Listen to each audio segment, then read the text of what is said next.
Page 10, Cross-Hand Arpeggios.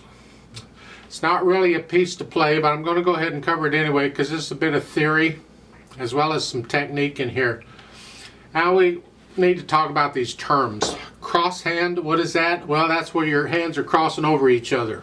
You're moving around on the keyboard. Good luck with that. And the arpeggio is simply a broken chord where the pattern goes up or down. You see, on chords we have blocked chords where, take a C chord here. A block chord is where the notes are all together at the same time. Whatever. A broken chord is anything else. And there's all kinds of patterns for broken chords. Well, with an arpeggio, the pattern is going up or going down. So here it would be a C chord to be one note at a time or going down. And anything goes. An arpeggiated chord is a chord that is played as an arpeggio. May or may not be in rhythm, but in this piece they're in rhythm. They're all quarter notes. And that's what we're doing here. And then we have C major and C minor. We have the major and minors. All right, let's talk major and minor just as far as the chords go. They're showing them here. I don't know that you really need to memorize all these now. You should, I think you should know C.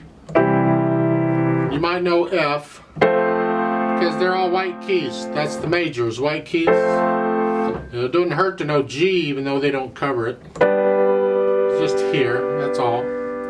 And it's the one chord, so a C chord, major chord first, and you're playing it, and you're taking the left hand and crossing over to get the top note.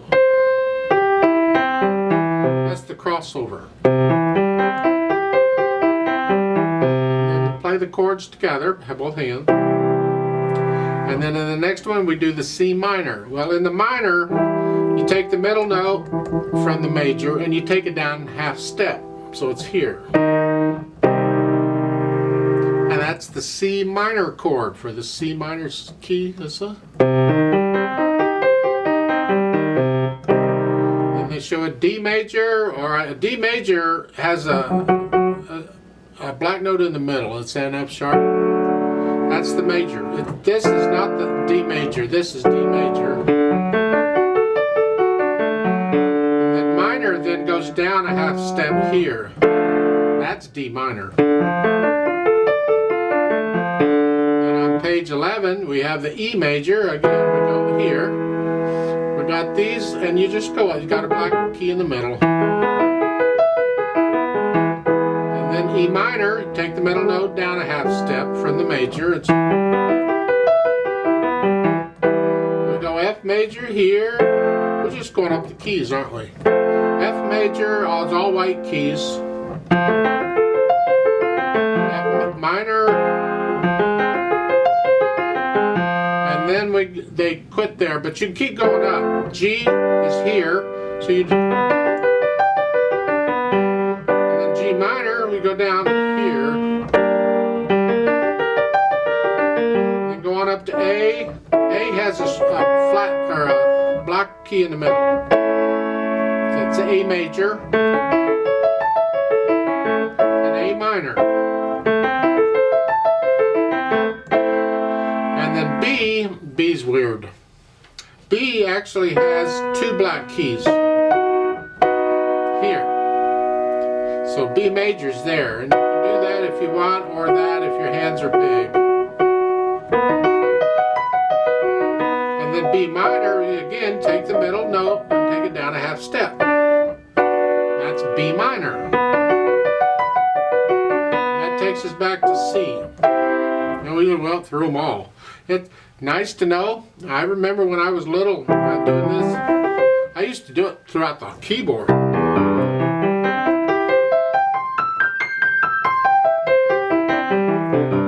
was fun. I did that a lot when I didn't realize that I was actually training myself, which would help me later on. I was just having fun with it. So have fun with it. You don't have to just stay here with these two octaves. Go all over the keyboard with it, depending on how big your keyboard is. I'm not going to do a play with me with this. There's nothing really to play. It's up to you and you just doing it. And you can play these legato. connected. You can play them staccato for practice.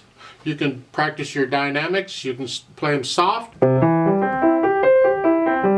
can play them loud. You can get louder and softer as you go up.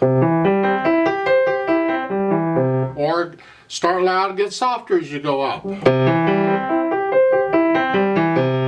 Practice the dynamics and all that stuff in this. It's fun. Well, I think it's fun. Yeah. What is important here is that the notes be even and controlled. So it's however fast you go your speed. You can use a metronome on this if you want.